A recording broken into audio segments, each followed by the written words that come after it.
yang buat makanan itu masih anyep. Ya. Itu namanya mendinginkan secara alami dan itu sehat. Itu sehat karena dinginnya dingin alami. Berbeda dengan es ya yang memang sangat ekstrim sekali ya. Baik, sudah kita jelaskan pada pertemuan sebelumnya. Nah, sekarang kita masuk pada tata cara Nabi Muhammad SAW minum. Disebutkan di hadis pertama, hadis kedua dijelaskan bahwa Nabi Muhammad SAW minum air zam-zam dalam keadaan berdiri. Dan ini memang disunnahkan dalam beberapa riwayat dijelaskan bahwa minum air zam-zam itu berbeda dengan minum air apapun. Kalau air zam-zam memang disunnahkan untuk berdiri. Baik kita berada di Makkah, Madinah, atau kita berada di Indonesia. Termasuk ibu-ibu misalkan mendapatkan oleh-oleh air zam-zam dari tetangga yang barusan pulang dari umrah misalkan. Atau Anda beli di pasar Kliwon, saya nggak tahu pasar Kliwon asli apa tidak ya. Mudah-mudahan asli. Anda disunnahkan untuk minum sambil berdiri menghadap kiblat. Kemudian meniatkan apa yang hendak didapatkan dari air zam-zam tersebut. Karena Rasulullah pernah bersabda, zam-zam lima syuribalahu. Zam-zam itu tergantung niat saat kita meminumnya. Misalnya kita niat, ya Allah, mudah-mudahan saya mendapat keberkahan hidup dunia dan akhirat. Minum, bismillah. Ya Allah, sembuhkanlah penyakit saya lewat zam-zam. Bismillah, minum. Ya, kalau merubah sesuatu yang sudah alami nggak mungkin. Contoh kulitnya hitam kemudian minum, ya Allah mudah-mudahan kulit saya putih ya. Habis minum kemudian sisanya digunakan untuk melap muka, nggak bisa. Ya, lihat teman-teman kita yang menjadi petugas haji, petugas pembersih Masjidil Haram kan rata-rata orang mana? Orang India ya, kan nggak berubah kulitnya, padahal mereka tiap hari minum zam-zam ya. Jadi maksud saya, sesuatu yang sifatnya keberkahan itu bisa diniatkan. Ya Allah mudah-mudahan penyakit saya ini sembuh. Ya Allah mudah-mudahan berkah keluarga saya, berkah istri saya, berkah anak saya. Bismillah. Baik, itu minum air zam-zam. Disunnahkan untuk berdiri. Kemudian kalau kita habis tawaf saat melaksanakan rangkaian ibadah umroh, habis tawaf sebelum kita melaksanakan sa'i, setelah salat sunnah ya, salat sunnah tawaf, kita disunnahkan untuk mampir dulu di sumur zam-zam atau di air zam-zam, kita minum menghadap kiblat sambil membaca doa apapun, kemudian sisanya kita gunakan untuk menyiram kepala kita ya, biar segar. Ini bagian daripada sunnah minum air zam-zam. Baik, kemudian jemaah sekalian yang mudah-mudahan dirahmati Allah Subhanahu wa taala. Adapun hadis yang kedua itu berbicara terkait tentang Rasulullah sallallahu alaihi wasallam minum air, tapi nggak dijelaskan yang diminum air apa, maka disebutkan Rasulullah minum berdiri dan juga minum duduk. Besar kemungkinan hadis yang kedua ini berbicara terkait tentang minum selain air zam-zam. Baik, itu hadis 1, 2, dan 3. Nah, sekarang kita masuk hadis yang keempat. Memang agak problem kalau kita memahaminya terkait tentang Ali bin Abi Thalib radhiyallahu anhu. Beliau minum berdiri. Beliau minum apa? Minum berdiri. Sementara dalam tradisi kita, terutama kita di Jawa dan ya khususnya Nusantara Indonesia, minum berdiri itu aib. Nggih, Bu ya. Minum berdiri itu aib. Nah, dan kalau kita lihat, minum di sini adalah minum air biasa, bukan minum air zam-zam. Kalau minum air zam-zam tidak ada khilaf di kalangan para ulama bahwa disunnahkan untuk berdiri. Ya, tidak ada perbedaan. Tapi kalau minum yang lainnya termasuk minum air putih, minum air teh, minum kopi misalkan ya. Nah, di sini memang ada perbedaan. Melihat apa yang dilakukan oleh Ali bin Abi Thalib radhiyallahu anhu, ini para ulama mengatakan besar kemungkinan bukan air zam-zam. Ya, bukan air zam-zam. Nah, sekarang terus gimana? Ada hadis yang melarang kita minum untuk berdiri, tapi Ali mengatakan saya melihat Rasulullah minum berdiri dan beliau mempraktekannya. Baik, di sini ada beberapa pendapat para ulama dalam hal ini. Pendapat yang pertama adalah at-tarjih, yaitu mentarjih. Mereka mentarjih, akhirnya mereka mengatakan bahwa larangan itu tidak berlaku lagi, yang berlaku adalah pendapat yang memperbolehkan sebagaimana Ali, maka diperbolehkan untuk minum berdiri, minum apapun. Ini pendapat yang pertama. Pendapat yang kedua, al-maslak ats-tsani da'wan nasakh. Fa haditsun nahyi mansukhatun bi ahaditsil jawaz. bi qarinatin amilal khulafa ar-rasyidin wa mu'addamis sahaba wa tabi'in bil jawaz. Kelompok kedua dari kalangan para ulama melakukan pendekatan nasikh mansuh. Apa itu nasikh mansuh, ibu-ibu? Ada syariat itu yang turun lebih awal dan ada syariat yang turun di akhir. Kalau seandainya ada kontradiksi dan tidak bisa ditarji, tidak bisa dikompromi, maka para ulama melakukan metode namanya nasikh mansuh. Apa nasikh mansuh itu? Lihat hukum yang pertama kali turun apa dan hukum yang terakhir turun apa. Maka hukum yang terakhir dianggap lebih menang daripada hukum yang pertama. Hukum pertama itu dihapus oleh hukum yang terakhir. Ya, sebagai sebuah contoh jamaah sekalian yang mudah-mudahan dirahmati Allah Subhanahu wa taala, Rasulullah pernah memperbolehkan nikah mut'ah, yaitu nikah kontrak. Itu berjalan kurang lebih 3 hari dan mengatakan sehari. Kemudian Rasulullah dalam riwayat lain mengatakan dia mengharamkannya. Maka para ulama mengatakan berarti larangan itu lebih menang daripada pembolehan, karena Rasul sendiri yang menghapuskannya. Rasul sendiri yang mengatakan, aku telah melarang, aku telah memperbolehkan perbuatan mut'ah dan sekarang aku larang. Jelas kalau itu ya. Nah, terkadang jamaah sekalian ada perbuatan. Contoh dulu sebelum turun sholat 5 waktu, subuh, zuhur, asar, maghrib, isya, sholat yang diwajibkan kepada umat Islam itu salah satunya adalah sholat tahajud. Nah, kemudian turunlah perintah sholat 5 waktu. Akhirnya sholat tahajud sudah tidak wajib bagi umat Islam, tapi masih diwajibkan bagi Nabi. Itu namanya apa? 5 waktu menghapus kewajiban sholat tahajud. Tahajud sifatnya sunnah bagi kita. Itu namanya nasikh. Nasikh itu yang menghapus. Mansuh itu hukum yang terhapus. Ya. Nasikh itu yang menghapus, mansuh hukum yang terhapus. Apa? Nun sin kha, nasikh. Kemudian sebagai contoh lain ibu-ibu sekalian, yaitu apa, terkait tentang hukum bagi orang yang berzina, yang sudah menikah. Dulu jamaah sekalian, hukum bagi orang yang berzina adalah apa? Perempuan yang berzina mereka dikurung di rumah, dipasung sampai meninggal.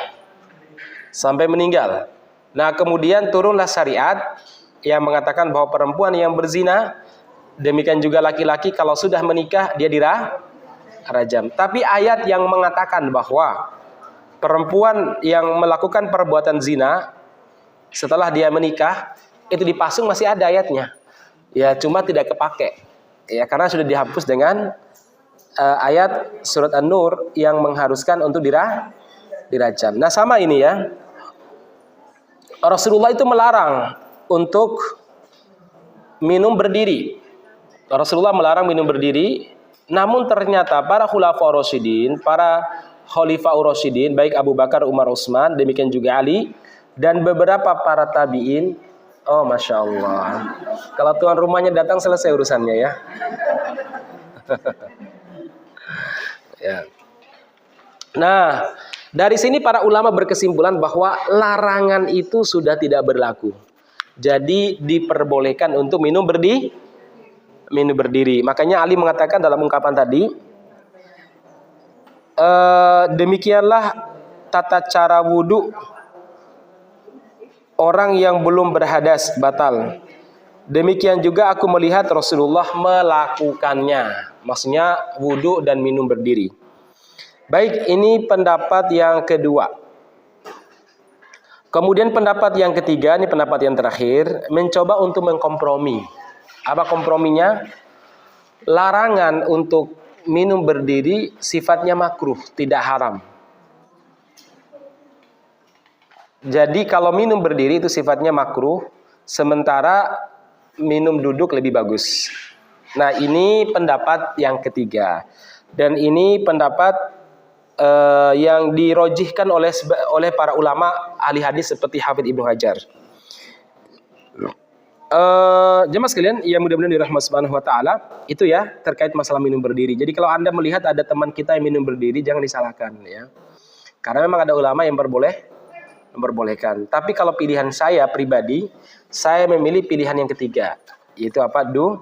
duduk. Minum berdiri itu makruh, ya. Tidak sampai haram.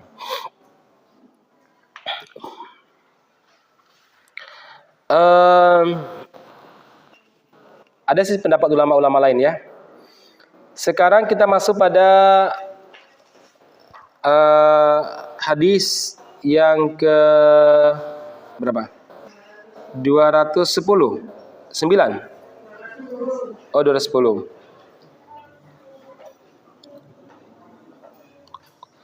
Haddatsana Qutaibah bin Sa'id bin Yusuf Ibnu Hamadin qala haddatsana Abdul Waris Ibnu Sa'id an Abi Asim an Anas bin Malik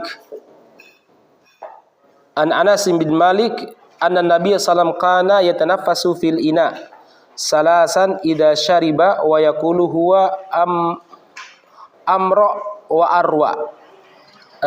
Berarti siapa yang mau baca nih? Oh ya, silakan. Jilbab kuning.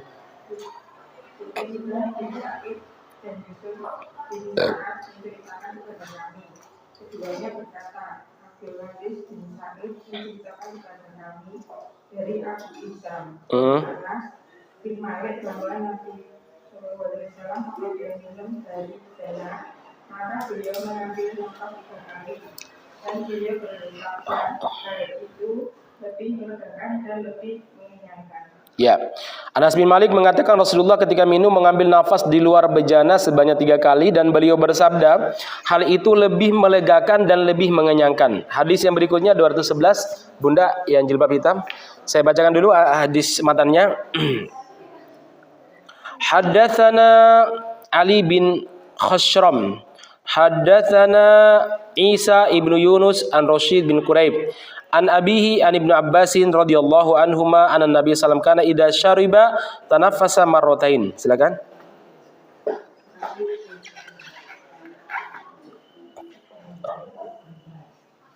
Kalau kepanjangan langsung dari Ibnu Abbas ya.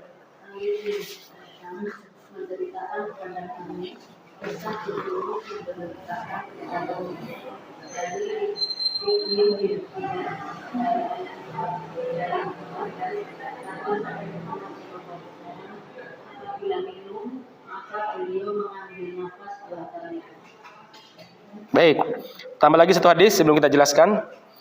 Abdullah bin Abbas radhiyallahu anhu mengatakan apabila Nabi minum beliau mengambil nafas 2 kali. Baik, 212 saya minta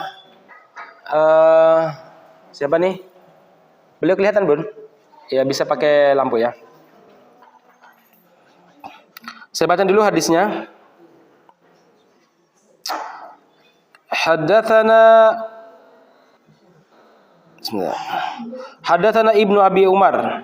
Haddatsana Sufyan an Yazid Ibnu Yazid an Jabir an Abdurrahman Ibnu Abi Amarah an jaddatihi Kabasyah. Qalat dakhala alayya an-nabiy sallallahu alaihi wasallam fashariba min fi qirbah mu'allaqatun qa'imatan faqumtu ila fiha faqata'tuhu. Silakan. Ibnu Abi Umar menceritakan kepada kami ini berkata, dia menceritakan kepada kami dari Yazid bin Jabir, dari Abdurrahman bin Abi Amrah, dari neneknya Kabsah. Dia berkata, Rasulullah SAW pernah masuk ke rumahku dan minum dari milik pribadi atau kantong air dari kulit yang tergantung sambil berdiri. Lalu aku berdiri mengambil mulut pribadi itu, lalu aku memotongnya untuk istighfar. Baik. Rasulullah SAW kata neneknya Kabasyah pernah masuk ke rumahku dan minum dari mulut kerbah kantong air dari kulit yang tergantung sambil berdiri, lalu aku mengambilnya dan memotong mulut kerbah tersebut. Baik, masyarakat muslimin yang mudah-mudahan Allah Subhanahu wa taala, 3 hadis kita cukupkan dulu. Ada beberapa pelajaran yang bisa kita ambil dari hadis maksudnya hadis yang ke-5, hadis yang ke-6 dan hadis yang ke-7 baru kita bacakan, menjelaskan tentang Rasulullah sallallahu alaihi wasallam tata cara beliau minum. Yang pertama, jamaah sekalian, dalam urusan napas, beliau mengambil napas di luar gelas. Jadi kalau kita minum ini air di gelas ya. Ya, jadi kalau kita napas, ambillah napas di luar. Baru minum, ya. Dan biasanya beliau minumnya berapa kali? 3 kali napas. Ya, walaupun riwayat lain mengatakan beliau dua kali. Nah, apa alasannya? Rasulullah SAW mengatakan bahwa itu lebih menyegarkan atau melegakan tenggorokan dan lebih mengenyangkan. Lebih melegakan tenggorokan dan lebih mengenyangkan. Baik, dalam teori kesehatan juga kita tidak boleh bernapas di gelas yang kita minum. Kenapa demikian? Karena setiap kali kita bernapas, apalagi bersin, itu mengeluarkan virus yang luar biasa atau kuman, dan dia akan masuk ke dalam minuman kita, kemudian kita akan meminum kembali, dan itu menimbulkan penyakit yang parah, ya. Maka demikian juga kenapa bapak-bapak itu disunahkan agar kumisnya dirapikan. Tidak harus dicukur habis, ya.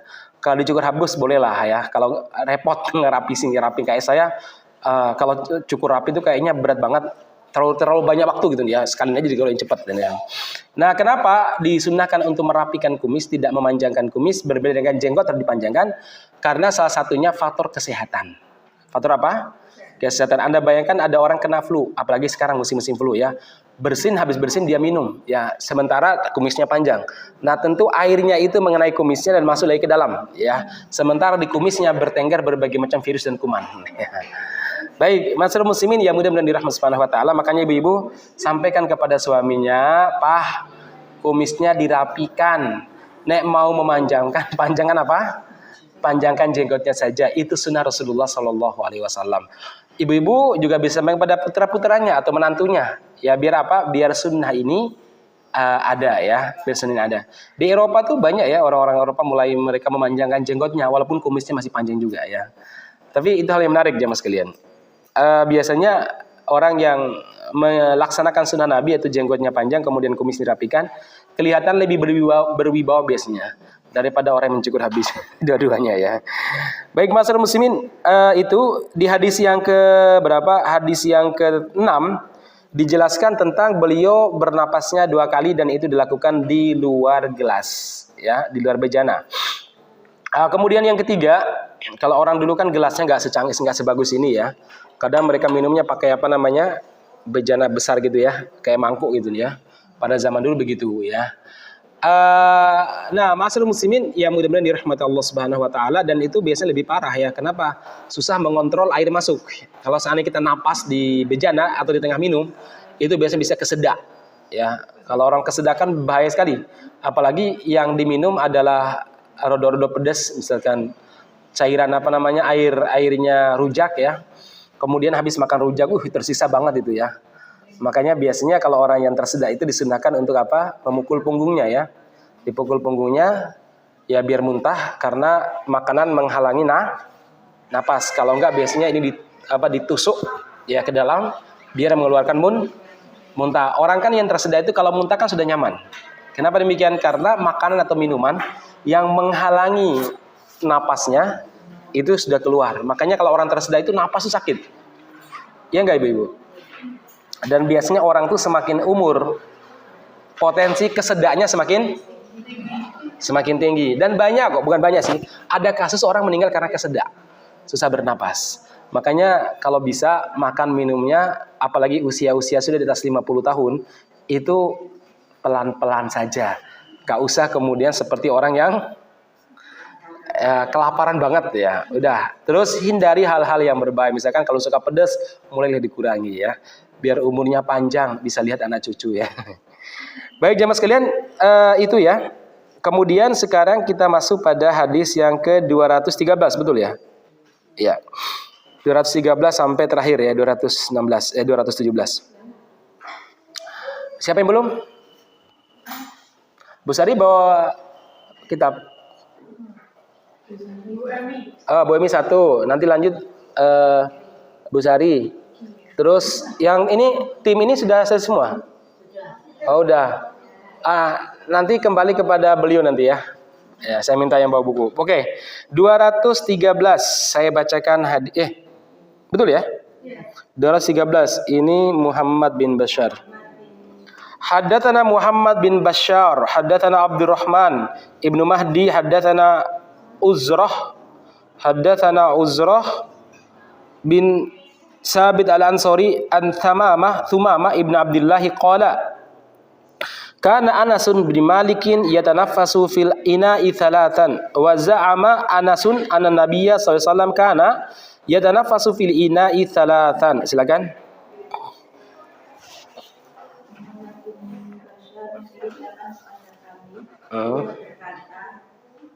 Abdurrahman bin Mahdi menceritakan kepada kami, dia berkata,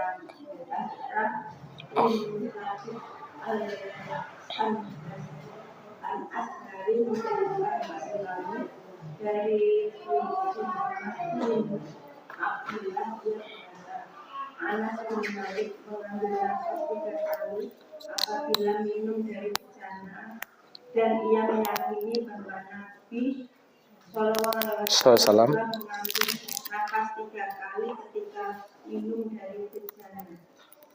Baik, bisa digeser bukunya. Saya ulangi terjemahannya. Anas bin Malik biasa mengambil nafas di luar bejana air minum sebanyak 2 atau 3 kali. Dan beliau meyakini, beranggapan bahwa Nabi juga mengambil napas di luar bejana 2 atau 3 kali. Kemudian mengambil, ya sudah ya. Sekarang kita masuk pada hadis yang ke-214. Saya baca dulu Bu Sari ya. Haddatsana Abdullah bin Abdurrahman haddatsana Abu Asim an Abi Juraih an Abdul Karim Anil Barra bin Zaid bin Ibnat Anas bin Malik anin Anasin Ibnu Malik anna Nabi sallallahu alaihi wasallam dakhala ala Ummu Sulaim wa qirbatun mu'allaqatun fashariba min famil qurba wa huwa qa'imun faqamat Ummu Sulaim ila ra'sil qurba faqata'atha. Silakan. Abdullah bin Abdurrahman menceritakan kepada kami. Dia berkata, Abu Hasim menceritakan kepada kami dari Ibnu Juraij, dari Abdul Karim, dari Al-Bara bin Zaid, anak dari putri Anas bin Malik. Dari Anas bin Malik bahwa Nabi Shallallahu Alaihi Wasallam masuk ke rumah Ummu Sulaim dan beliau mendapat kirbah yang tergantung. Lalu beliau minum dari mulut kirbah itu sambil berdiri. Kemudian Ummu Sulaim menghampiri mulut kirbah itu dan Baik. Anas dari putri Anas bin Malik dijelaskan bahwa suatu waktu Nabi Muhammad masuk ke rumahnya Ummu Sulaim dan beliau mendapatkan kirbah yang tergantung, lalu beliau meminum dari mulut kirbah itu sambil berdiri. Kemudian Ummu Sulaim mengambil mulut kirbah dan memotongnya. Baik, sekarang hadis terakhir. Siapa berdiri? Beliau ya, silakan. Saya bacakan dulu Arabnya. Haddatsana Ahmad bin Nasir An-Naisaburi. Haddatsana Ishaq bin Muhammad Al-Qarawi. Haddatsana Ubaidah binti Nail. An Aisyata binti Sa'ad bin Abi Waqqasin an abiha. Anna Nabiyya sallallahu alaihi wasallam kana yashrabu qa'iman. Qala Abu Isa wa qala ba'duhum Ubaidah binti Nabil. Fadal, silakan. Ahmad bin Nasr An-Naisaburi menceritakan kepada kami, dia berkata, Ishaq bin Muhammad Al-Farawi menceritakan kepada kami, dia berkata, Abidah binti Nail menceritakan kepada kami dari Aisyah binti Sa'ad bin Abi Waqqas dari ayahnya bahwa Nabi Shallallahu Alaihi Wasallam pernah minum sambil berdiri. Abu Isa berkata, sebagian mereka mengatakan Ubaidah binti Nabil. Baik, barakallahu fiik. 3 hadis yang baru saja kita bacakan. Hadis terakhir bahwa Aisyah binti Sa'ad bin Abi Waqqas, berarti beliau ini putri sahabat Sa'ad bin Abi Waqqas. Beliau pernah mendengar dari bapaknya Sa'ad bin Abi Waqqas, sahabat Nabi, bahwa Nabi Muhammad itu minum sambil berdiri. Baik, masyarakat muslimin yang mudah-mudahan dirahmati Allah Subhanahu wa taala, dari apa yang dijelaskan tadi, sebagaimana saya sampaikan tadi, memang ada sebagian para ulama mengatakan bahwa minum berdiri itu boleh, ya, tidak makruh. Walaupun sebagian ulama mengatakan makruh, ya, kecuali kalau ada kondisi yang mengharuskan untuk berdiri. Contohnya apa? Girba itu berasal tergantung di atas, mungkin digantung di atas kayu atau tiang. Nah, kan harus berdiri, ya, karena nggak mungkin ditarik ke bawah. Mungkin ibu-ibu susah membayangkan ya, karena kita hidup di kota dan biasanya air bukan dari kirbah, tapi keluar dari keran, ya, atau keluar dari galon. Tapi zaman saya masih kecil, itu saya masih merasakan, karena orang tua kalau ke ladang ataupun ke kebun itu mengisi air dari kulit dari apa namanya? Dari kulit yang dibentuk itu ada isinya. Jadi ada mulutnya. Jadi kita tinggal minum ya. Memang digantung ya Mas kalian. Biar apa? Biar tidak masuk semut atau masuk yang lain, digantung biasanya. Terkadang biasanya terbuat dari apa ya namanya ya? Besar tempatnya. Saya pernah lihat di Jawa ini biasanya buat pupuk ya. Itu keras, kalau tua, keras, di dalamnya bisa dikeluarin. Bijinya dibuang. Nah, bijinya dulu isinya di dalam itu biasanya buat pupuk di sawah. Orang-orang menyebutnya dengan mojo. Ya, kan jenis mojo itu, maja atau mojo itu kan beda-beda bentuknya. Jadi agak besar seperti kelapa. Nah, kemudian kalau sudah menua, itu kulitnya itu mengeras seperti kelapa. Kita lubangi, kemudian biasanya kita ambil di dalam tuh, isinya diambil, terus kita gunakan untuk pupuk sawah. Nah, itu biasanya kita ambil, memang sengaja kita tunggu sampai tua, nanti dibersihkan. Ya, itu kita isi. Ya, kita isi. Nah, jemaah sekalian yang mudah-mudahan dirahmati Subhanahu wa taala, biasanya kalau kita minum, ya kalau digantung memang berdiri gitu, ya. Mulutnya berdiri, ya. Nah, jadi sedikit saya bisa membayangkan bagaimana yang dilakukan oleh Rasulullah SAW karena pernah mengalami kondisi yang hampir mirip. Ya, ketika saya masih di kampung. Ya, nah, ma'asyiral muslimin yang mudah-mudahan dirahmati Allah Subhanahu wa taala, ini beberapa pendapat para ulama terkait masalah minum berdiri. Terus kenapa para sahabiyah itu memotong kirbah yang digunakan oleh Rasulullah untuk minum? Ada dua kemungkinan kata para ulama. Satu, agar memudahkan Nabi Muhammad untuk minum. Jadi biar bisa dipegang. Soalnya kalau masih tergantung di tiang kan susah minumnya. Ya, biar beliau pegang atau beliau duduk ya. Yang kedua, kemungkinan kedua adalah untuk tabarruk. Mengambil sisa sesuatu yang pernah diminum oleh Nabi. Jadi sisa air minum Nabi itu diperebutkan karena berbarokah. Dan tempat yang digunakan oleh Nabi untuk minum oleh para sahabat biasanya dijaga, dirawat baik-baik. Karena itu berkah. Ya, Masya Allah ya. Makanya para sahabat dulu itu kalau mereka panen, kalau mereka itu memiliki sesuatu, misalkan panen kurma, maka hasil panen pertama itu diserahkan kepada Nabi. Supaya apa? Supaya panen berikutnya berbarokah. Itu para sahabat. Dan sekali lagi ini hanya berlaku bagi Nabi Muhammad SAW. Kalau bagi kiai ataupun ulama, yang berbarokah doanya mereka, bukan sisa daripada atau bekas yang mereka pakai.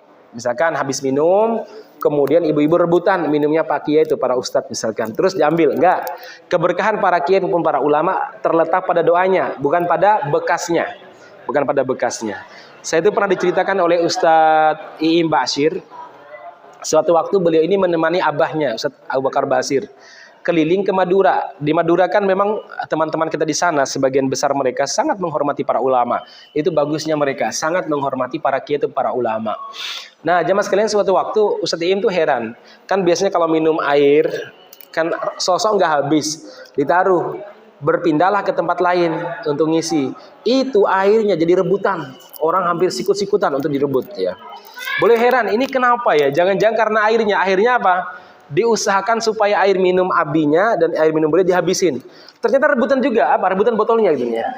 Wah ya, berarti ini gara-gara botol ini. Setelah itu beliau pun kemudian, pokoknya habis minum, airnya, sisa botolnya dibawa naik ya, dibawa naik ke mobilnya ya, dibawa pulang. Nanti pinggir jalan kalau sudah ada sampah, tong sampah dibuang. Nah, ma'asyiral muslimin, sekali lagi tidak begitu. Barokahnya para ulama bukan pada sisanya, tapi barokahnya para ulama satu pada ilmunya, yang kedua pada doa-doa mereka. Jadi kalau kita misalkan ada sesuatu yang ingin mendapat keberkahan, serahkan kepada kiai, Pak Kiai tolong doakan. Dan itu masih terjaga di tradisi masyarakat kuno. Saya masih ingat bapak dan ibu saya itu kalau panen padi, jamaah sekalian, habis panen atau baru panen awal kan biasanya musiman ya, sekian patok sawah ya. Jadi patokan pertama dipanen. Ya nanti dulu pakai ini ya, pakai black itu ya, yang bimoli itu, pakai apa? Bekas bimoli itu, minyak tanah bimoli itu. Itu dibawa satu gantang lah ya. Dibawa ke kiai, dikasih. Kiai berikutnya dikasih, sambil minta doa ya kiai, mudah-mudahan sisanya itu berbarokah. Jadi doakan ya Allah bla bla bla, begitu ya. Jadi ada kerjasamanya. Ya kiai alhamdulillah dapat apa namanya, mendapatkan bagian rizki, sehingga mereka masih ngajar di masjid-masjid musola, masih bisa fokus. Kemudian orang-orang kampung pun dapat keberkahan dari doa kiai. Jadi begitu ya. Jadi bukan hasil kobokan tangan kiai terus diminum ya. Jamaah sekalian, konsep ini yang perlu kita hari ini luruskan. Karena masyarakat muslimin, penyebab kesesatan yang terjadi di kalangan kita, salah satunya apa? Mengikuti tradisi orang-orang Yahudi dan Nasrani. Ini sebab sesat kita. Rasulullah pernah bersabda dalam sebuah hadis, la tattabi'anna sunana man kana qablakum shibran dira'an bidira'in. Kalian akan mengikuti tradisi, budaya, dan cara berpikir orang-orang sebelum kalian, sehasta demi sehasta, sejengkal demi sejengkal. Hatta law dakhulu jahradobin, sampai kalau mereka masuk ke lubang biawak, latabatumu atau ladakhaltumuh, niscaya kalian juga ikut masuk ke lubang biawak tersebut. Para sahabat bertanya, ya Rasulullah, al-Yahud wa Nasara, orang yang akan kami ikuti itu orang Yahudi dan Nasrani. Jawaban Nabi, faman, siapa lagi kecuali mereka. Nah, di antara cara berpikir orang Yahudi dan Nasrani yang hari ini berkembang dalam pikiran kita adalah apa? Yaitu mereka meletakkan kehormatan seseorang itu pada harta dan keturunan. Nek sugi terhormat, atau keturunan terbaik berarti terhormat apapun perilakunya. Ini nggak benar jamaah sekalian. Sebagai sebuah contoh, ketika orang-orang Bani Israel, yaitu orang-orang Yahudi, mereka itu dijajah oleh Jalut. Dalam Al-Baqarah dijelaskan, Jalut itu fisiknya besar sekali. Dijajah oleh Jalut, merampas negeri mereka, kemudian menawan anak istri mereka. Mereka minta kepada nabinya, ada yang mengatakan Nabi Yusha bin Nun, ada yang mengatakan Nabi Daniel, ada yang mengatakan Nabi Syammaun. Ya, apa mereka minta? Wahai Nabi, tolong berdoa kepada Allah agar Allah mengutus kepada kami seorang pemimpin yang memimpin kami untuk menyerang Jalut, supaya kami bisa mengambil alih harta kami dan membebaskan anak-anak kami yang ditawan. Singkat cerita, Allah pun mengutus mereka Talut. Maka dalam surat Al-Baqarah disebutkan ya, innallaha qad ba'atha lakumut taluta malika. Allah mengutus Talut sebagai pemimpin. Nah, Talut ini satu dari bukan orang bangsawan, dari kalangan rendah. Maksudnya dari apa namanya? Dari rakyat jelata. Yang kedua, dia orang miskin. Apa coba kata orang-orang Yahudi? Al-Mala, para tokoh dan orang-orang kaya mengatakan, anna lahul mulku alaina. Bagaimana bisa dia itu memiliki kepemimpinan, menjadi raja bagi kami? Wa nahnu ahaqqu bil mulki minhu. Kami lebih berhak menjadi raja daripada dia. Kenapa? Walam yu'ta samimal. Satu, dia bukan orang terhormat, bukan bangsawan, bukan keturunan orang mulia. Yang kedua, dia ini miskin. Iya. Akhirnya nabinya mengatakan, wazadahu bastatan fil ilmi wal jism. Iya, betul dia miskin. Betul dia bukan dari keturunan orang terhormat, tetapi Allah menambahkan kekuatan fisik, dan yang kedua ilmu. Memang itu syarat utama seorang pemimpin itu adalah apa? Fisiknya bagus, maksudnya dia kuat, maksudnya dia tidak cedera, jadi tidak perlu operasi tulang belakang ya. Ya, semoga sehat ya. Bagaimanapun dia yang terpilih bagi negeri kita. Ya, nanti yang ganti sih itu ya. Baik jemaah sekalian. Yang kedua adalah apa jemaah sekalian?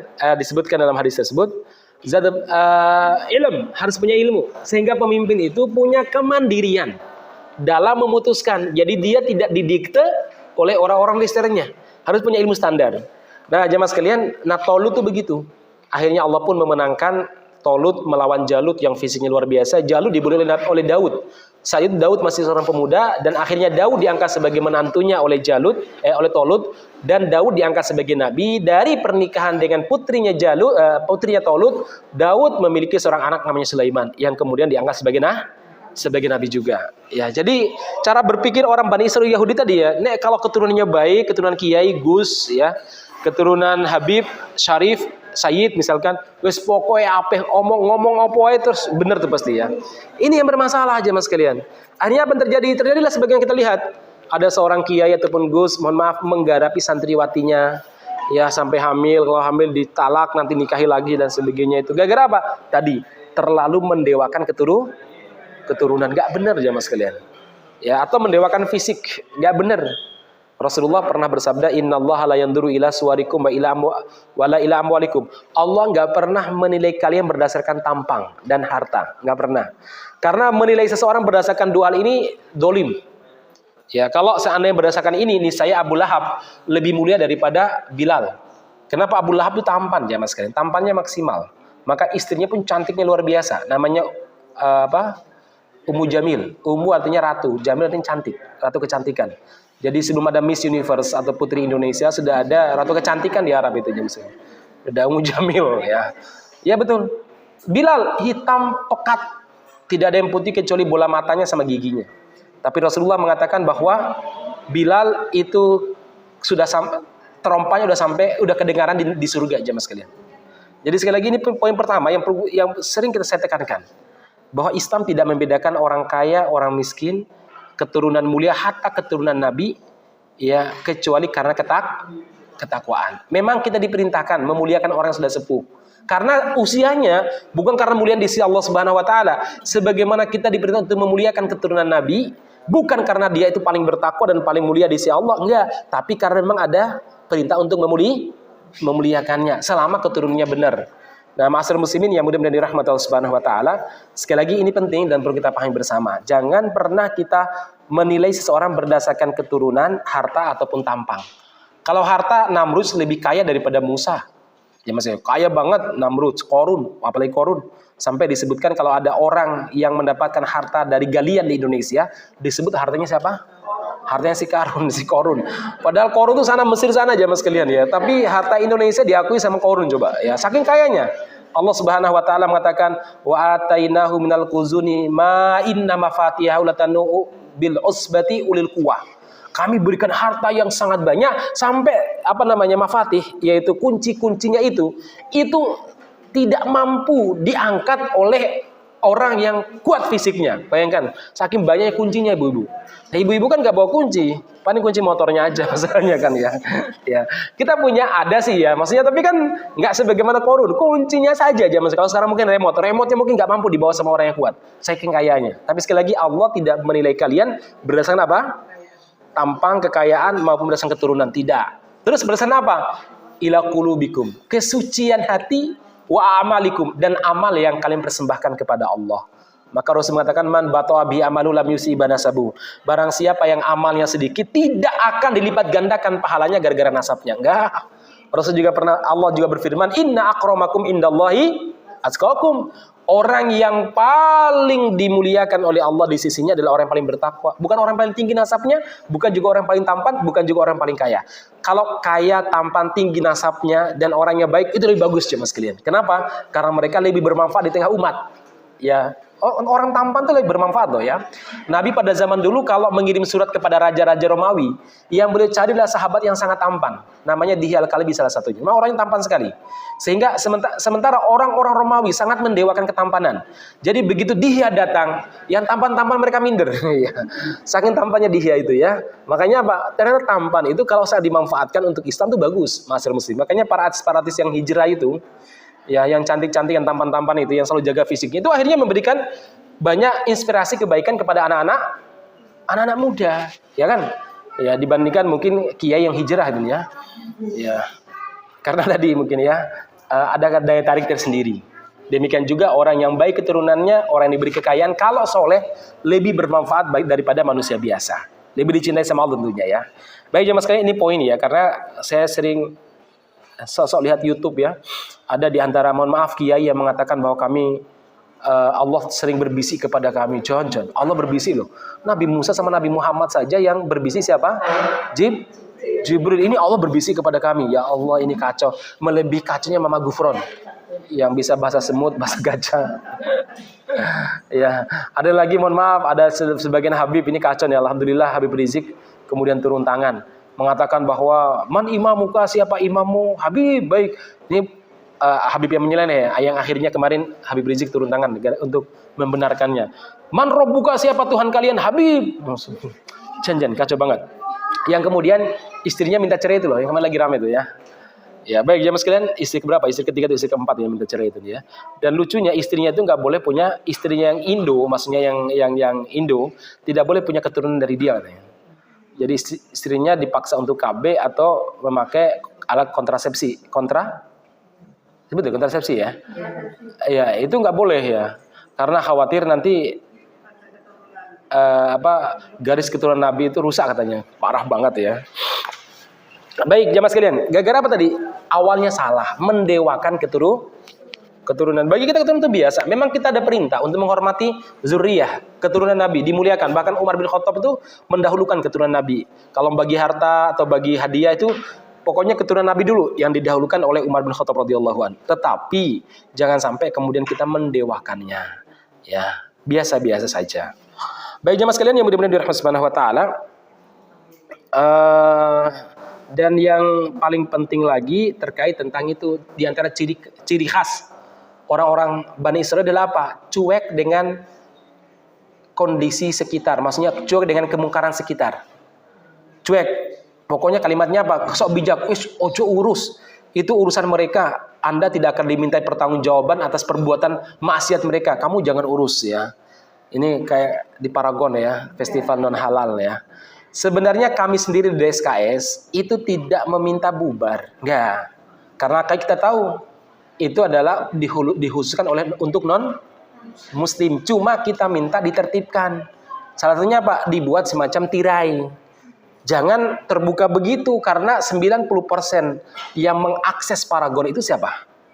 Muslim. Problem di situ kita bilang. Kecuali kalau Anda bisa memastikan bahwa Muslim hanya 10% yang akses Paragon, itu beda. Itu satu. Yang kedua kita bilang adalah apa? Ditertibkan, kemudian tolong pastikan jangan ada Muslim yang masuk. Nah akhirnya mereka membubarkan, mereka sendiri yang membubarkan. Kenapa? Karena ternyata mereka sendiri belum izin ternyata ya. Nah diisukan bahwa kita yang membubarkan, intoleran ya. Padahal surat yang kita layangkan adalah ditertibkan, dan itu diakui sama Gibran. Kami sangat respect dengan masukan DSKS ya. Kemudian yang kedua, mereka sendiri yang menulis. Muslim dilarang, khusus non Muslim mereka sendiri yang nulis. Jadi bukan kita yang yang mendikte Anda harus nulis begini. Itu baguslah gitu nih ya. Kemudian diisukan bahwa ini adalah gara-gara intoleran. Ya, baik. Makanya masyarakat muslimin yang mudah-mudahan dirahmati Subhanahu wa taala. Tapi yang paling menyakitkan itu ada sebagian Muslim ngaji saja nih ibu-ibu, bapak-bapak ngomong, pokok cawe-cawe urusan agama orang lain. Ya wes toh ya, biarkan apa yang mereka lakukan. Jemaah sekalian, nggak bisa begitu. Makanan haram dalam ajaran Islam itu efeknya luar biasa. Rasul mengatakan, ayyumalahmin nabata min sukhtin fanaru aula biha. Daging mana saja yang tumbuh dari daging mana saja yang tumbuh dari harta haram, neraka lebih layak untuk ditempati daripada surga. Bahayanya begitu jemaah sekalian. Bahayanya sampai tingkatan seperti itu. Nah, masyarakat muslimin yang mudah-mudahan dirahmati Subhanahu wa taala, apalagi bahayanya? Biasanya berpengaruh pada perilaku. Baik itu zat, haram zat atau haram karena maknawi, karena sebab mungkin zatnya halal, entah karena hasil curian, korupsi, hasil dari judi, hasil dari perzinahan dan sebagainya, itu pasti berefek pada perilaku. Ibu-ibu, saya itu sering nonton YouTuber yang melakukan dokumentasi di daerah-daerah pedalaman. Yang saya kenal itu ada namanya Joy Khotop ya. Joy Khotop itu YouTuber Muslim. Dia tuh sering masuk ke dalam pedalaman Afrika, pedalaman Nepal, Bangladesh. Saya akhirnya bersyukur menjadi seorang Muslim. Kenapa demikian? Kehidupan mereka mengerikan. Contoh di sebagian wilayah pedalaman Afrika, orang-orang sana apa aja dimakan. Ada sebagian kabilah, sebagian suku itu apa aja dimakan. Ya ketemu ular, ya ular dimakan. Ketemu monyet, monyet dimakan. Ketemu babi, babi dimakan. Ya ketemu harimau, harimau mereka makan ya. Kucing, ya kucing mereka makan. Wis opoy dimakan. Yang paling parah adalah apa? Mereka sering mencampurkan antara darah dengan khamar, mereka minum tiap hari. Laki, perempuan, tua, muda mereka minum. Itu kayak teh bagi kita di Jawa, jemaah sekalian. Setiap pagi mereka minum itu. Kayak ibarat kita teh, minum bergilir. Ternyata perilakunya buruk sekali. Di antaranya apa? Kalau mereka pergi berburu, maka mereka menitipkan keluarganya pada saudaranya. Memang satu rumah mungkin ada satu yang tinggal untuk menjaga keluarganya, laki. Nah laki ini, mohon maaf, boleh untuk menjaga istri dan menjaga urusan ranjangnya. Maksudnya boleh menggauli istri, keluarganya yang pergi itu. Itu biasa. Sama nanti giliran juga demikian. Jangan. Ya bahkan itu di suku itu, kalau seandainya ada tamu dari luar suku dan disenangi oleh tuan rumah, maka tuan rumah memperbolehkan, karena mereka poligaminya tidak terbatas ya. Jadi jangan dikira poligami cuma dalam Islam loh. Mereka lebih tidak terbatas, ada yang 5, 6, 7 istri yang tergantung kemampuan finansial mereka. Ya, itu boleh, silakan milih istri saya 1 atau 2 tidur bersama dengan Anda. Anda bayangkan, ayam jantan saja nggak sampai seperti itu loh. Pernah nggak ibu-ibu melihat ayam kampung, ayam jantan memperbolehkan ayam jantan lain untuk mendekati betinanya? Oh enggak, diapain coba? Tarung ya, kan gitu ayam jago itu, tarung sama jago lain, nggak mau dia betinanya didekati, Ya padahal nggak pernah ada akad nikah kan dengan betina tersebut, nggak ada maharnya juga jemaah sekalian. Ya, ini yang terjadi. Kenapa? Pengaruh makanan itu sangat buruk sekali. Makanya Islam betul-betul peduli dalam urusan ini. Dulu Bani Israel jemaah sekalian. Ya sok-sok ada muncul pahlawan yang moderat. Wes, ojo diganggu lah. Ada cerita sebelum saya tutup. Ada cerita. Kalau gelap gini nggak terasa ya. Udah jam 11 lewat ternyata. Baik jemaah sekalian. Ada cerita dulu Bani Israel ada yang tinggal di daerah Aila. Aila itu sekarang masuk wilayah Israel. Ya, wilayah Israel dulu tinggal di sana. Rata-rata ini daerah pesisir pantai sehingga kebanyakan penduduknya pada zaman dulu itu nelayan. Cuma kan mereka sudah ngambil sumpah kepada Allah bahwa mereka tidak akan mencari nafkah pada hari Sabtu. Fokus ibadah. Akhirnya apa jemaah sekalian? Lama-kelamaan itu ikan ada insting. Kalau hari Sabtu aman. Akhirnya ikan-ikan itu kalau hari Sabtu itu berenangnya di mana? Pinggir pantai, mejeng. Ya. Mejeng pinggir pantai jemaah sekalian. Mereka lewat, ikannya api-api, ikannya besar-besar. Padahal ikan kayak gini kalau hari Minggu sampai hari Jumat itu dapatnya dalam sana, susah dapatnya. Akhirnya mereka mencoba mensiasati syariat. Apa itu? Jalannya mereka pasang Jumat sore, Sabtu malam karena udah lepas hari, atau Ahad sore, Ahad pagi mereka ambil. Diingatkan, oh Mas, niku perbuatan mensiasati syariat. Ropopo. Lama kelamaan berani melakukan apa? Mancing hari Sabtu, mancing lah walaupun nggak nelayan. Diingatkan. Nah akhirnya karena tidak ada kata sepakat, dibuatkan kampung itu dua sisi. Jadi dibatasi tembok. Kampung A yang masih soleh-soleh tidak mau mensiasati syariat.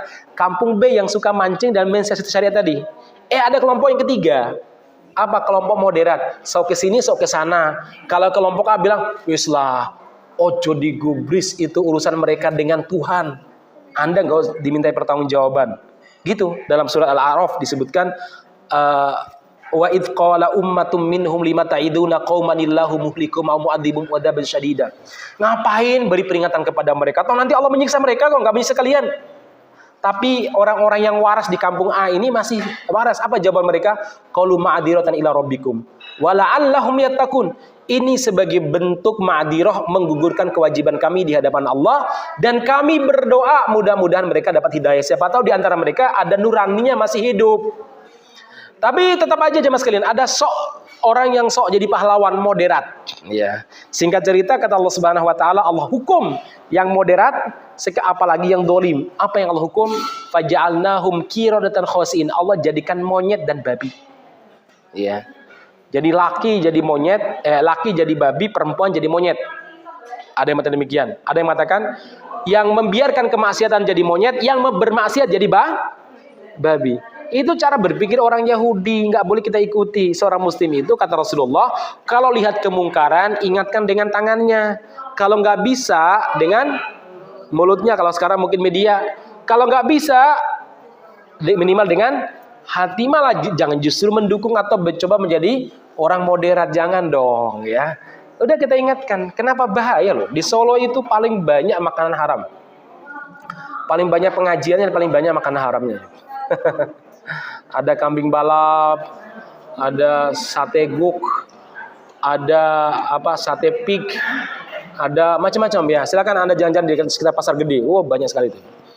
Baik, saya kira demikian apa yang saya sampaikan, mudah-mudahan bermanfaat. Insyaallah pada pertemuan berikutnya kita masuk pada tentang wewangian Rasulullah, parfum Nabi Muhammad SAW. Ya, tentang parfum Nabi Muhammad SAW. Ada pertanyaan Ibu? Cukup?